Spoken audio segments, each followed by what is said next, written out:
Hello my dear student, welcome back to my channel study with Rachna. कैसे हैं आप सभी? आई होप आप सब लोग बहुत अच्छे होंगे और अपने स्टडीज़ कंटिन्यू कर रहे होंगे। अभी आज हमने मॉर्निंग टाइम पे बायो के कुछ इंपॉर्टेंट क्वेश्चन 10th क्लास के अपलोड किए थे और केमिस्ट्री के कुछ और भी क्वेश्चंस हैं जो हमें अपलोड करने हैं और आज ही, क्योंकि कल से फिर मैं बिज़ी हो जाऊँगी, फिर टाइम नहीं मिल पाएगा। एंड दूसरी चीज़ ये है कि बेटा अभी 9th क्लास का भी अपलोड करना है, वो भी आप लोग ज़रूर देखिएगा जो 9th क्लास के बच्चे हैं। कुछ 11th-12th के भी हमें करने थे, बट लैक ऑफ टाइम की वजह से नहीं कर पा रहे हैं। एक बच्चे ने हमें कमेंट किया था, मे बी शायद वो बच्चा मुझे जानता है। उसने कहा था ma'am this is wrong. I hope, मुझे लगता है कि जो मैंने कुछ क्वेश्चंस के आंसर्स को इंग्लिश में लिखा है और हिंदी में नहीं लिखा है, शायद इसीलिए वो बच्चा कह रहा है। मैं उसको फ़िलहाल कमेंट कर दिया है कि बेटा क्या प्रॉब्लम है। तो बेटा आइए शुरू करते हैं अपना केमिस्ट्री के कुछ क्वेश्चन आंसर। बेटा शुरू करते हैं केमिस्ट्री के कुछ क्वेश्चन। फर्स्ट क्वेश्चन है आपका, define combination reaction, decomposition reaction, displacement reaction and double displacement reaction. एक तरह से आपके चारों रिएक्शन अभी रिवीजन भी हो जाएंगे और ये अल्टरनेट हर एक बोर्ड एग्जाम में ज़रूर पूछी जाती है। बात करते हैं कॉम्बिनेशन रिएक्शन की। Reaction in which two or more substance combine to form a single product, यानी दो या दो से ज़्यादा जो भी रिएक्टेंट्स हैं वो आपस में मिलेंगे और एक सिंगल प्रोडक्ट बना देगा। जैसे कि यहाँ पे आप देख सकते हो A+B कोई रिएक्टेंट है और मिलके प्रोडक्ट बना दे रहा है।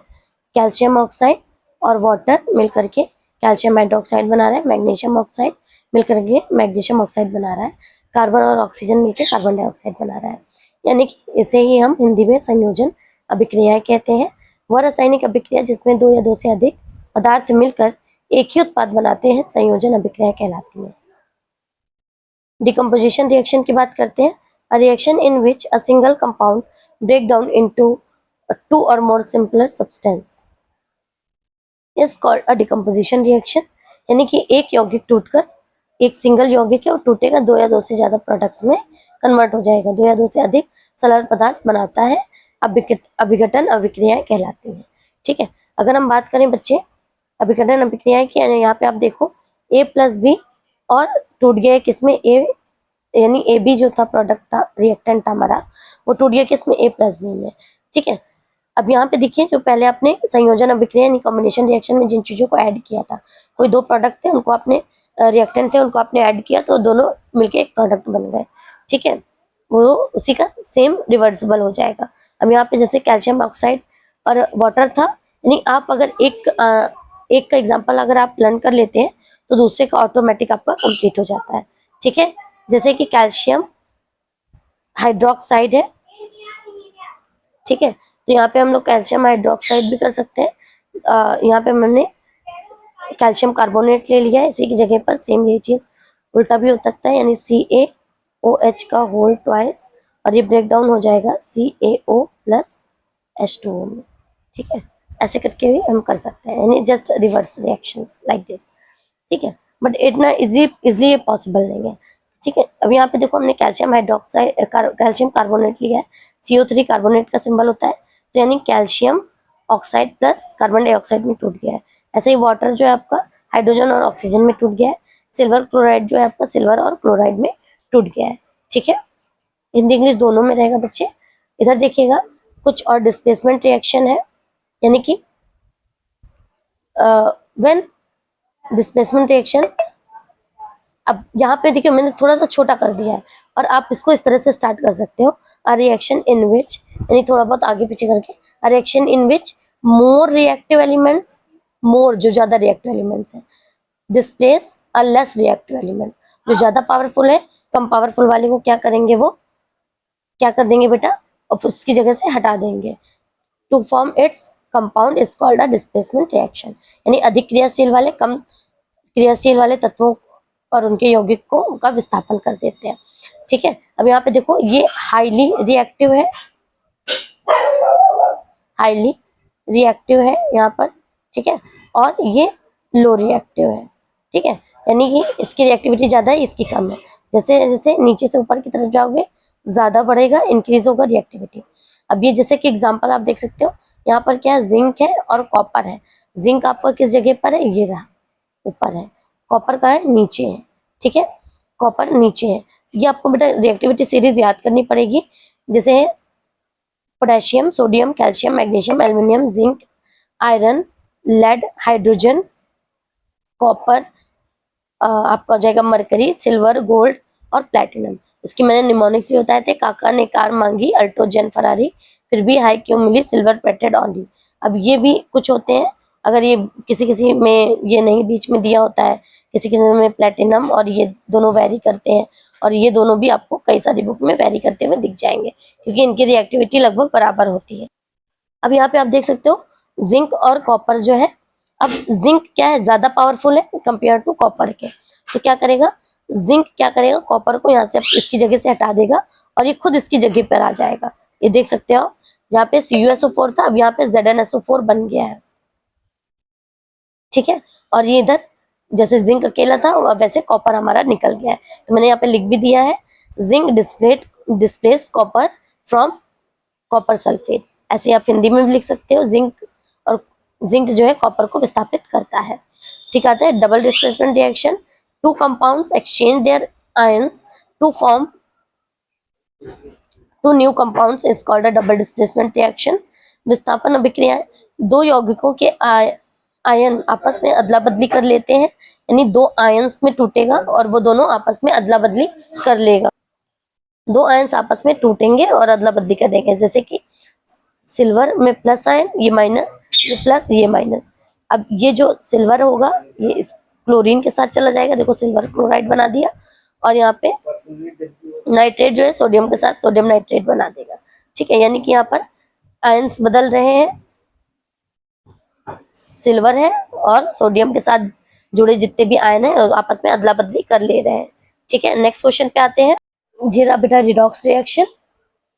यहाँ पे ऑक्सीडेशन रिडक्शन दोनों एक साथ हो रहे हैं, a reaction in which oxidation और reduction takes place simultaneously is called redox reaction, ठीक है। यहाँ पर ऑक्सीकरण की अभिक्रिया और अपचयन की अभिक्रिया दोनों एक साथ हो रही है। देख सकते हो आप, कॉपर ऑक्साइड है, ठीक है, वाटर के साथ सॉरी हाइड्रोजन गैस के साथ रिएक्ट करेगा तो क्या बना देगा, ये कैमरा क्यों हिल रहा है, कॉपर प्लस हाइड्रोजन वाटर निकाल देगा, ठीक है। कॉपर ऑक्साइड लॉस ऑक्सीजन कर रहा है, यहाँ पर ऑक्सीजन देखो इससे दूर हो रहा है, तो यहाँ पे यानी कि कॉपर ऑक्साइड का क्या हुआ है, रिडक्शन हुआ है, अपचयन हुआ है। ऐसे ही हाइड्रोजन क्या कर रहा है, ऑक्सीजन को ले रहा है, यानी कि गेन ऑफ ऑक्सीजन हो रहा है, या इसका मतलब यहाँ पे ऑक्सीडेशन टेक्स प्लेस, यानी ऑक्सीकरण हो रहा है, ठीक है। एक क्वेश्चन और आता है, why the balancing chemical equation is important, यानी किसी रासायनिक समीकरण को संतुलन करना क्यों आवश्यक है, ठीक है। मैंने एक बार अभी वीडियो बनाई थी, वॉइस चेंज हो गई थी, इस वजह से मुझे दोबारा बनाना पड़ रहा है, ठीक है। A chemical equation must be balanced because it follows the law of conservation of mass.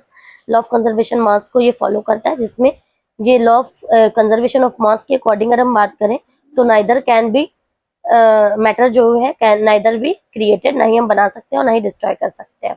So reaction therefore the number of atoms in each element must be equal on the both side on a chemical equation. इसका मतलब है कि जो रासायनिक समीकरण की संतुलन जो हम लोग करते हैं वो द्रव्यमान संरक्षण के नियम का पालन करती है। इस नियम के अनुसार रासायनिक अभिक्रियाएं में ना तो पदार्थ का निर्माण होता है और ना ही विनाश होता है, इसलिए समीकरण के दोनों ओर प्रत्येक तत्व के परमाणुओं की संख्या समान होनी चाहिए। यहाँ पे आप देख सकते हो हाइड्रोजन के 2 मॉलिक्यूल है, ऑक्सीजन के 2 मॉलिक्यूल है, यहाँ पे हाइड्रोजन के 2 तो है लेकिन यहाँ पर एक ही है। अब जब हमने रिएक्शन बैलेंस की तो यहाँ पे हाइड्रोजन के 4 हो गए, ऑक्सीजन के 4, यहाँ भी हाइड्रोजन के 4 और ऑक्सीजन के 2 हो गए, ठीक है। ये बैलेंस रिएक्शन है, क्लियर है बच्चे। आगे आते हैं, नेक्स्ट कुछ और क्वेश्चन है, यानी कि अगर है हाउ डू अम्ल यानी acid and base react with metal, यानी अम्ल और क्षार को अगर मेटल के साथ रिएक्ट कराएंगे तो क्या होता है, give an example and the test for the hydrogen gas. और ये भी बताना है कि जो हाइड्रोजन गैस का जो हम जांच करेंगे वो कैसे पता चलेगी जो गैस रिलीज हो रही है वो हाइड्रोजन गैस ही है, ठीक है। पता कैसे करेंगे, क्योंकि गैस तो दिखती नहीं बेटा।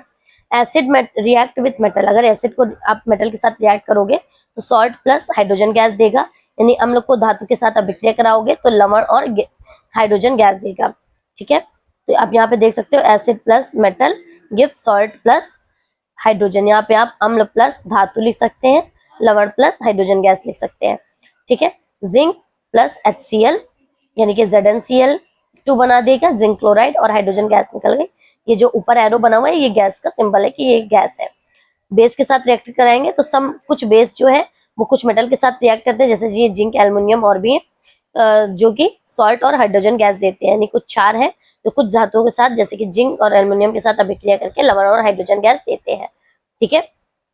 यहाँ पर आप देख सकते हो सोडियम हाइड्रोक्साइड एक तरह का क्या है बच्चे, सोडियम हाइड्रोक्साइड एक तरह का बेस है, ठीक है। और जिंक एक धातु है जिसके साथ ये रिएक्शन करेगा, सोडियम जिंक ऑक्साइड बना देगा, तो Na2ZnO2 प्लस हाइड्रोजन गैस ऊपर रिलीज हो जाएगी। हाइड्रोजन की टेस्ट कैसे करेंगे, एक जलती हुई स्प्लिट यानी कि तीली को ले जाएंगे उस गैस के पास, क्योंकि गैस तो हमें दिख नहीं रही है, ठीक है। जब अगर वो हाइड्रोजन गैस होगी तो वो जो बर्न है, वो तीली जो है माचिस की तीली, ठीक है, वो क्या हो जाएगी, पॉप अप साउंड करेगी। यहाँ पे आप देख सकते हैं हिंदी में भी लिखा है, गैस के पास जलती हुई तीली ले जाने पर पॉप ध्वनि सुनाई देती है, यह हाइड्रोजन गैस की पहचान है। ये आप देख सकते हैं, separate oxidation and reduction in the following reaction, ऑक्सीकरण और अपचयन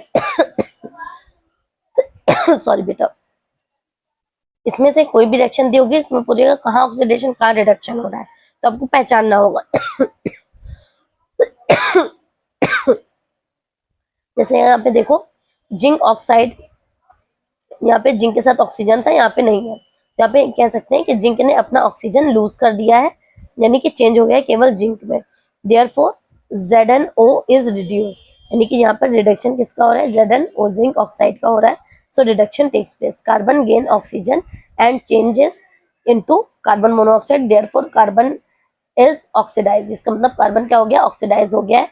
सो ऑक्सीडेशन टेक्स प्लेस, ZnO से ऑक्सीजन हटाकर Zn बनता है, अतः ZnO का अपचयन होता है, ठीक है। यानी कार्बन ऑक्सीजन प्राप्त करके कार्बन मोनोऑक्साइड बनाते हैं, अतः कार्बन का ऑक्सीकरण होता है, ठीक है बेटा। आज के लिए इतना ही,